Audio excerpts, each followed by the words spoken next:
Ever feel like, like we're kind of living out like the sequel to some epic historical drama, like where all the really juicy stuff went down like centuries ago, Yeah. and it's still like shaping our world today? Hmm. Well, buckle up because we're about to deep dive into the life and work of one of those philosophical heavyweights, John Locke. Oh, yeah. John Locke. This is the guy they call the father of modern liberalism. And trust me, that's not just some dusty title.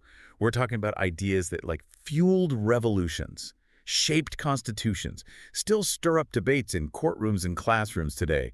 So who was this John Locke, and why should we care about what he had to say way back in the 1600s? Well, what's fascinating about Locke is we're not just talking about like these abstract theories here. I mean, these ideas had like real world impact. Yeah. And they still resonate with so many of the issues that we're grappling with today, from individual liberty to the role of government. Okay, so let's set the stage. It's England in the 1600s, a time of massive upheaval, Mm. civil war, religious clashes. Right. Not exactly like the ideal setting for pondering the meaning of life. Yeah. Right. But that's precisely when our man John Locke steps onto the scene, born in 1632. And his life reads like a historical thriller. Oh, yeah. Family ties to the parliamentarians during the English Civil War.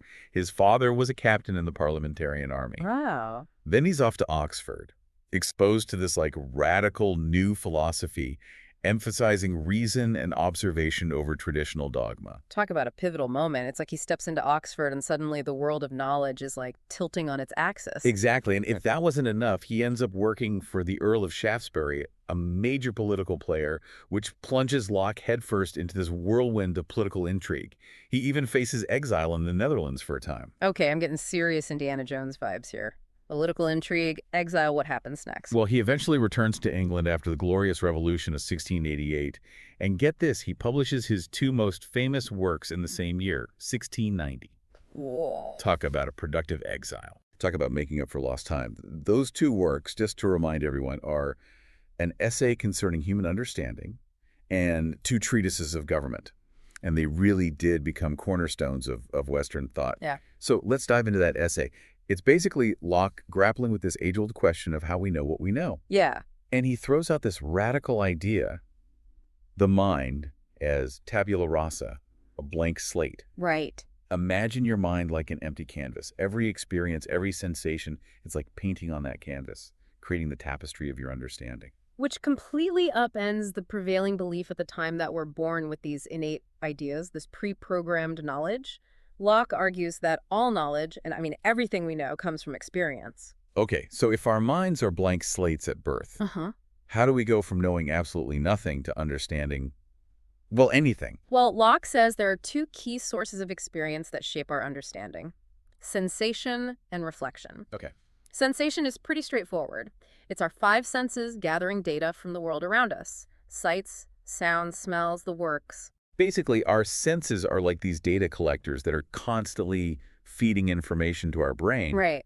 But the processing doesn't stop there, right? Yeah. That's where reflection comes in. Exactly. Reflection is our mind's internal processing system, taking all that raw sensory data and making sense of it, thinking, doubting, believing.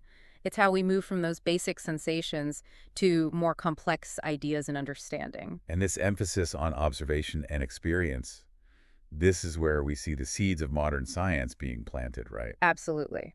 Locke's ideas lay the groundwork for the scientific method as we know it. Instead of relying on tradition or dogma, Locke argued that true knowledge is rooted in observation and the ability to test and verify our ideas through experience. It's like he's giving us the instruction manual for how our brains build knowledge, brick by brick. Yeah. And speaking of bricks, this is where his idea of simple and complex ideas comes in, right? Exactly.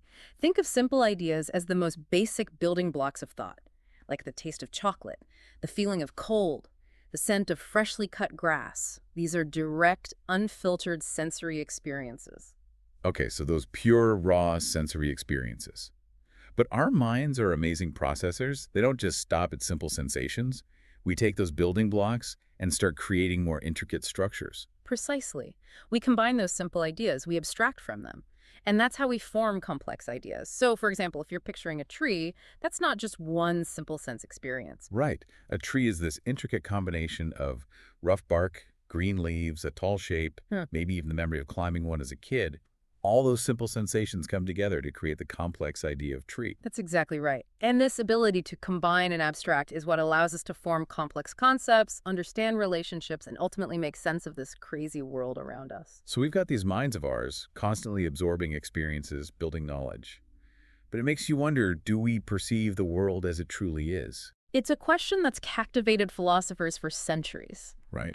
And Locke dives right into this debate with his distinction between primary and secondary qualities. Okay, let's unpack that. What's the difference? Locke recognized that there's a difference between qualities that are inherent to an object, Okay. existing independently of us, Mm-hmm. and qualities that are really just our subjective experience of them. Okay, I need a concrete example here. Give me one of your classic aha moments. Okay, imagine a roaring fire. The warmth you feel. That's not actually in the fire itself. Really? It's a sensation created by your interaction with the fire. Huh. That's a secondary quality. So the warmth is my experience, not like an inherent property of the fire. Right. Mind officially blown.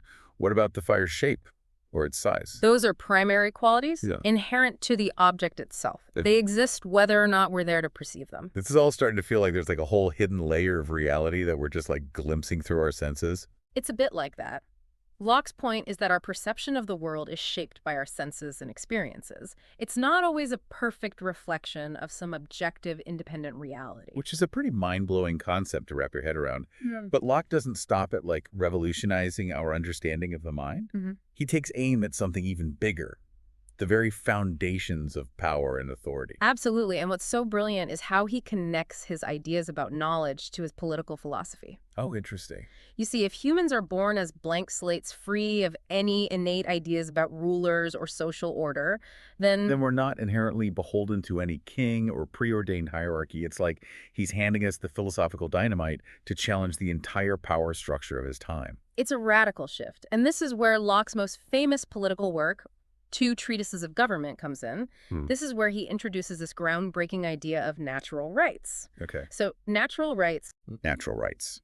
So, no kings, no presidents, no laws. In this state of nature, as Locke called it, what's stopping anyone from just taking what they want? Is it just a free-for-all? Locke actually believed that even without formal governments, the state of nature wouldn't be complete chaos. Okay. He argued that humans are still bound by reason and a natural sense of justice. Okay. But there would inevitably be disagreements, right? Like, who gets the best fishing spot in the state of nature? Exactly. And that's precisely why, according to Locke, people voluntarily come together to form governments. Okay. It's like entering into this giant social contract. We give up some of our absolute freedom in exchange for the security and protection of our rights. So we're trading a little bit of freedom for a system that ideally ensures, like, greater safety and stability. Where? It's a trade-off. A trade-off with a very specific purpose. Locke was adamant that governments derive their just powers from the consent of the governed, not the other way around. Right. This wasn't just a philosophical point for him, it was a revolutionary call to action. And if the government, say, starts throwing people in jail for speaking their minds or seizes their property on a whim, what then? Well, Locke has a rather radical answer to that. He argues that if a government becomes tyrannical, if it fails to uphold its end of the social contract by infringing on those natural rights, the people have the right to revolt. Talk about a concept that sent shockwaves through the halls of power. You can practically draw a straight line from Locke's ideas to the American Revolution. Absolutely. The Declaration of Independence, with its talk of life, liberty, and the pursuit of happiness, is practically Lockean philosophy put into action. It's mind-blowing to think that this English philosopher writing centuries ago had such a profound impact on, like, the founding of the United States. Yeah. But here's the thing. Locke's ideas aren't just gathering dust in history books. They're still incredibly relevant today. Exactly. In fact, you could argue that in our digital age, Locke's ideas are more relevant than ever. Yeah. We're still grappling with the same fundamental questions about individual liberty, limited government, and the balance of power. Especially when you think about property rights in the digital age. Locke had a lot to say about how we acquire property through labor, mixing our effort with the resources of the world. But what happens when the resources are digital? When it's about data and intellectual property? Whose property is it when you're talking about these vast amounts of information we create and share online? It's like Locke's ideas are getting a 21st century software update.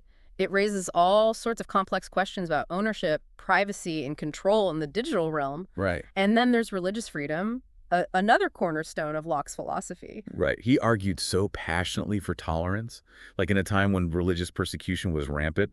That idea of the separation of church and state, which we kind of take for granted today, was revolutionary in Locke's time. Right. And guess what?